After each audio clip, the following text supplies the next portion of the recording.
Alright guys, for this knife we're going to start out with some 1095 steel, and then we'll go ahead and trace around our template on one end of the bar.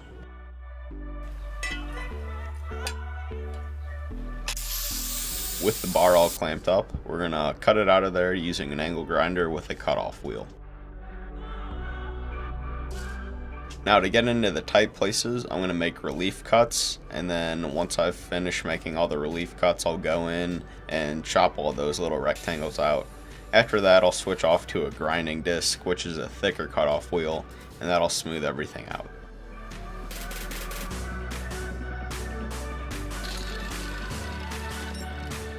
Then we'll clean up the profile and take off all the burrs using the belt sander.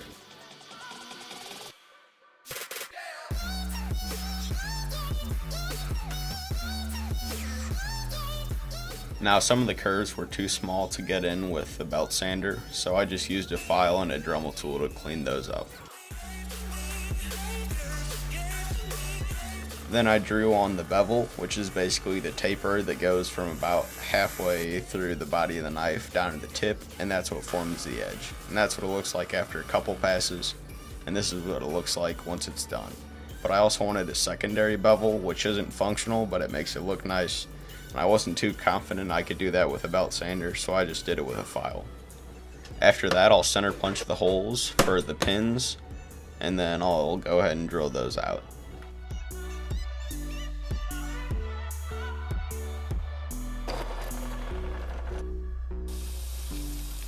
Next, we need to harden the blade, and to do that, we bring it up to a red hot temperature, and then we quench it in oil.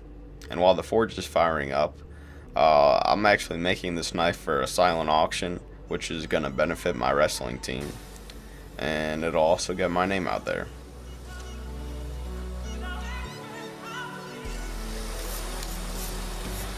Now to test if the hardening process was successful, we'll pass a file over it, and if it sounds like it's skidding over it, then that means we did it right. That means it's harder than a file, but it's also brittle. So to take that brittleness out of it, we're going to put it in an oven at 400 degrees for 2 hours, let it rest, then toss it in there for another 2 hours. And that makes the steel more springy and it'll hold the edge better. But before that, I traced out the rough handle shape on this chunk of wood. And the cool thing about this wood is that I found it behind the high school where I wrestled.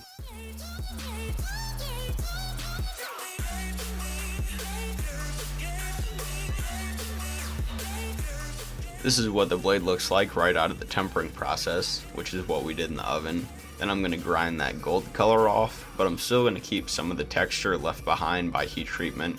Some like air bubbles showed up, and that'll look really nice when we put a patina on it. That basically just means we soak it in vinegar for a day, and it'll turn the blade pitch black, and that protects it from rust, and it also makes it look nice. We're also going to dump some baking soda on there, and that's going to neutralize any vinegar or acid that's still on the blade. And you really can't find anything this unique coming out of a factory. After that, we'll drill our holes through our knife handle scales, which we cut out earlier, and then we'll tap some brass rods in there.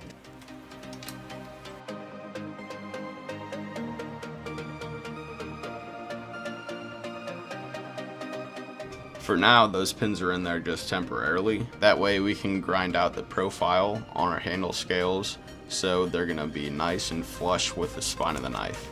Then we'll scuff up the insides of them with a scratch awl. That way the glue will stick to them well.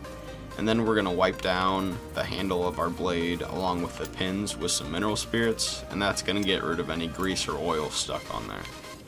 That way our epoxy, which we'll be using to glue everything together, will bond well with the metal and there won't be anything in the way. Next comes the most stressful part, and that's the glue up. After I stir together the two-part epoxy, I smear some of that on the handle of the blade, and then onto the scales, and then onto the pins. Then I assemble everything together and clamp it so it'll harden up nicely.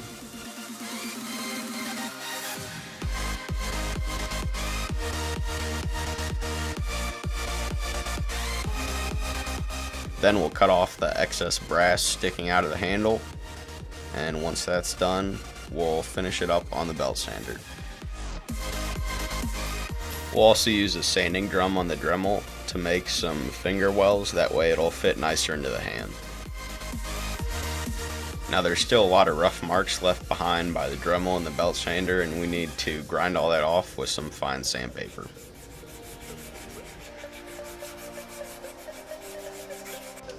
Next comes my favorite part, and that's where we bring out the grain. I'm going to use some extra virgin olive oil. That'll make the wood look really nice, and it'll also protect it.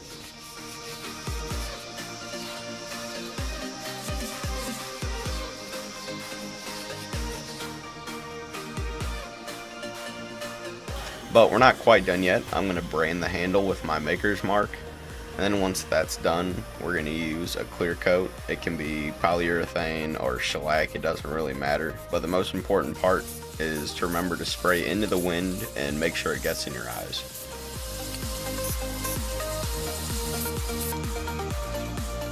And the last thing we get to do is sharpen it.